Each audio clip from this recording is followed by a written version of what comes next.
Bendita Voz trae para ti las mejores historias de la literatura universal, narradas con voz humana. Gracias por suscribirte y dar like a nuestro canal. La herencia de Matilde Arcángel, de Juan Rulfo. En Corazón de María vivían, no hace mucho tiempo, un padre y un hijo conocidos como los eremites, si acaso porque los dos se llamaban Euremios. Uno, Euremio Cedillo, el otro, Euremio Cedillo también, aunque no costaba ningún trabajo distinguirlos, ya que uno le sacaba al otro una ventaja de 25 años bien colmados. Lo colmado estaba en lo alto y garrudo de que lo había dotado la benevolencia de Dios nuestro Señor al Euremio grande. En cambio al chico lo había hecho todo al revésado, hasta se dice que de entendimiento. Y por si fuera poco el estar trabado de flaco, vivía, si es que todavía vive, aplastado por el odio como por una piedra. Y válido es decirlo, su desventura fue la de haber nacido. Quien más lo aborrecía era su padre, por más cierto mi compadre, porque yo le bauticé al muchacho. Y parece que para hacer lo que hacía se atenía a su estatura. Era un hombrón así de grande que hasta daba coraje estar junto a él y sopesar su fuerza, aunque fuera con la mirada. Al verlo uno se sentía como si a uno lo hubieran hecho de mala gana o con desperdicios. Fue en Corazón de María, abarcando los alrededores, el único caso de un hombre que creciera tanto hacia arriba, siendo que los de por ese rumbo crecen a lo ancho y son bajitos. Hasta se dice que es allí donde se originan los chaparros. Y chaparra es allí la gente, y hasta su condición. Ojalá que ninguno de los presentes se ofenda por si es de allá, pero yo me sostengo en mi juicio. Y regresando a donde estábamos, les comenzaba a platicar de unos fulanos que vivieron hace tiempo en Corazón de María. Euremio Grande tenía un rancho apodado Las Ánimas, venido a menos por muchos trastornos, aunque el mayor de todos fue el descuido. Y es que nunca quiso dejarle esa herencia al hijo, que, como ya les dije, era mi ahijado. Se la bebió entera a tragos de vingarrote, que conseguía vendiendo pedazo tras pedazo de rancho y con el único fin de que el muchacho no encontrara cuando creciera de dónde agarrarse para vivir. Y casi lo logró.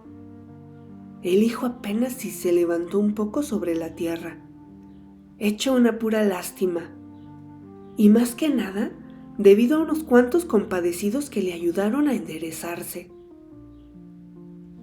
Porque su padre ni se ocupó de él, antes parecía que se le cuajaba la sangre de solo verlo.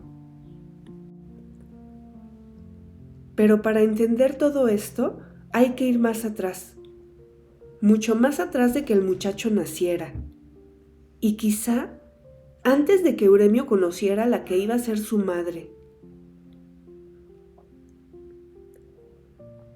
La madre se llamó Matilde Arcángel. Entre paréntesis, ella no era de Corazón de María, sino de un lugar más arriba que se nombra Chupaderos, al cual nunca llegó a ir el tal Cedillo, y que si acaso lo conoció, fue por referencias. Por ese tiempo, ella estaba comprometida conmigo, pero uno nunca sabe lo que se trae entre manos. Así que cuando fui a presentarle a la muchacha, un poco por presumirla, y otro poco para que él se decidiera a padrinarnos la boda, no me imaginé que a ella se le agotara de pronto el sentimiento que decía sentir por mí, ni que comenzaran a enfriársele los suspiros, y que su corazón se lo hubiera agenciado otro. Lo supe después. Sin embargo, habrá que decirles antes quién y qué cosa era Matilde Arcángel. Y allá voy. Les contaré esto sin apuraciones, despacio. Al fin y al cabo tenemos toda la vida por delante. Ella era hija de una tal doña Cinesia, dueña de la fonda de Chupaderos, un lugar caído en el crepúsculo, como quien dice. Allí donde se nos acababa la jornada. Así que cuanto arriero recorría esos rumbos, alcanzó a saber de ella y pudo saborearse los ojos mirándola. Porque por ese tiempo, antes de que desapareciera, Matilde era una muchachita que se filtraba como el agua entre todos nosotros. Pero el día menos pensado, y sin que nos diéramos cuenta de qué modo, se convirtió en mujer. Le brotó una mirada de semisueño que escarbaba clavándose dentro de uno como un clavo que cuesta trabajo desclavar. Y luego se le reventó la boca, como si la hubieran desflorado a besos. Se puso bonita la muchacha, lo que sea de cada quien.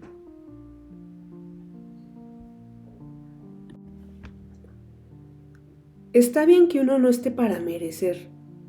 Ustedes saben, uno es arriero, por puro gusto, por platicar con uno mismo mientras se anda en los caminos. Pero los caminos de ella eran más largos que todos los caminos que yo había andado en mi vida. Y hasta se me ocurrió que nunca terminaría de quererla. Pero total, se la apropió el Euremio. Al volver de uno de mis recorridos, supe que ya estaba casada con el dueño de las ánimas. Pensé que la había arrastrado la codicia y tal vez lo grande del hombre. Justificaciones nunca me faltaron. Lo que me dolió aquí en el estómago, que es donde más duelen los pesares, fue que se hubiera olvidado de ese atajo de pobres diablos que íbamos a verla y nos guarecíamos en el calor de sus miradas. Sobre todo de mí, Tranquilino Herrera, servidor de ustedes, y con quien ella se comprometió de abrazo y beso y toda la cosa. Aunque viéndolo bien, en condiciones de hambre cualquier animal se sale del corral. Y ella no estaba muy bien alimentada, que digamos. En parte porque siempre estaba dispuesta a quitarse el bocado de la boca para que nosotros comiéramos. Después se engordó, tuvo un hijo, luego murió, la mató un caballo desbocado. Veníamos de bautizar a la criatura, ella lo traía en sus brazos. No podría yo contarles los detalles de por qué y cómo se desbocó el caballo, porque yo venía mero adelante. Solo me acuerdo que era un animal rosillo. Pasó junto a nosotros como una nube gris, y más que caballo, fue el aire del caballo el que nos tocó ver. Solitario, ya casi embarrado a la tierra. La Matilde Arcángel se había quedado atrás, sembrada no muy lejos de allí y con la cara metida en un charco de agua.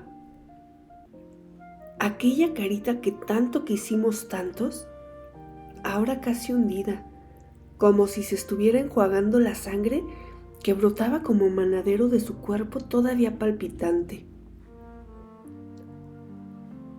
Pero ya para entonces no era de nosotros. Era propiedad de Euremio Cedillo, el único que la había trabajado como suya. Y vaya si era chula la Matilde. Y más que trabajado, se había metido dentro de ella, mucho más allá de las orillas de la carne, hasta el alcance de hacerle nacer un hijo. Así que a mí, por ese tiempo, Ya no me quedaba de ella más que la sombra, o si acaso una brizna de recuerdo. Con todo, no me resigné a no verla. Me acomedí a bautizarles al muchacho, con tal de seguir cerca de ella, aunque fuera nomás en calidad de compadre. Por eso es que todavía siento pasar junto a mí ese aire que apagó la llamarada de su vida, como si ahora estuviera soplando, como si siguiera soplando contra uno. A mí me tocó cerrarle los ojos llenos de agua y enderezarle la boca torcida por la angustia. Esa ansia que le entró y que seguramente le fue creciendo durante la carrera del animal. Hasta el fin, cuando se sintió caer. Ya les conté que la encontramos embrocada sobre su hijo. Su carne ya estaba comenzando a secarse, convirtiéndose en cáscara por todo el jugo que se le había salido durante todo el rato que duró su desgracia. Tenía la mirada abierta, puesta en el niño. Ya les dije que estaba empapada en agua, no en lágrimas, sino del agua puerca del charco lodoso donde cayó su cara. Y parecía haber muerto contenta de no haber apachurrado a su hijo en la caída, ya que se le traslucía la alegría en los ojos. Como les dije antes, a mí me tocó cerrar aquella mirada todavía acariciadora, como cuando estaba viva. La enterramos. Aquella boca a la que tan difícil había sido llegar, se fue llenando de tierra. Vimos cómo desaparecía toda ella, sumida en la hondanada de la fosa, hasta no volver a ver su forma. Y allí, parado como horcón, Euremio Cedillo. Y yo pensando, si la hubiera dejado tranquila en Chupaderos, quizá todavía estuviera viva. Todavía viviría, se puso a decir él, si el muchacho no hubiera tenido la culpa. Y contaba que al niño se le había ocurrido dar un grito como de tecolote, cuando el caballo en que venían era muy asustón. Él se lo advirtió a la madre muy bien, como para convencerla de que no dejara berrear al muchacho. Y también decía que ella podía haberse defendido al caer, pero que hizo todo lo contrario. Se hizo arco, dejándole un hueco al hijo como para no aplastarlo. Así que, contando unas con otras, toda la culpa es del muchacho. Da unos berridos que hasta uno se espanta. ¿Y yo para qué voy a quererlo? Él de nada me sirve. La otra podía haberme dado más y todos los hijos que yo quisiera. Pero este no me dejó ni siquiera saborearla. Y así se soltaba diciendo cosas y más cosas, de modo que ya uno no sabía si era pena o coraje el que sentía por la muerta. Lo que sí se supo siempre fue el odio que le tuvo al hijo. Y era eso de lo que yo les estaba platicando desde el principio. El Euremio se dio a la bebida. Comenzó a cambiar pedazos de sus tierras por botellas de vingarrote. Después lo compraba hasta por barricas. A mí me tocó una vez fletear toda una recua con puras barricas de vingarrote consignadas al Euremio. Ahí entregó todo su esfuerzo. En eso y en golpear a mi ahijado hasta que se le cansara la mano. Ya para esto habían pasado muchos años. Euremio chico creció a pesar de todo, apoyado en la piedad de unas cuantas almas, casi por el puro aliento que trajo desde al nacer. Todos los días amanecía aplastado por el padre, que lo consideraba un cobarde y un asesino, y si no quiso matarlo, al menos procuró que muriera de hambre para olvidarse de su existencia. pero vivió. En cambio, el padre iba para abajo con el paso del tiempo. Y ustedes y yo y todos sabemos que el tiempo es más pesado que la más pesada carga que pueda soportar el hombre. Así, aunque siguió manteniendo sus rencores, se le fue mermando el odio, hasta convertir sus dos vidas en una viva soledad. Yo los procuraba poco. Supe, porque me lo contaron, que mi ahijado tocaba la flauta mientras su padre dormía la borrachera. No se hablaban ni se miraban, pero aún después de anochecer, se oía en todo corazón de María la música de la flauta, y a veces se seguía oyendo mucho más allá de la medianoche.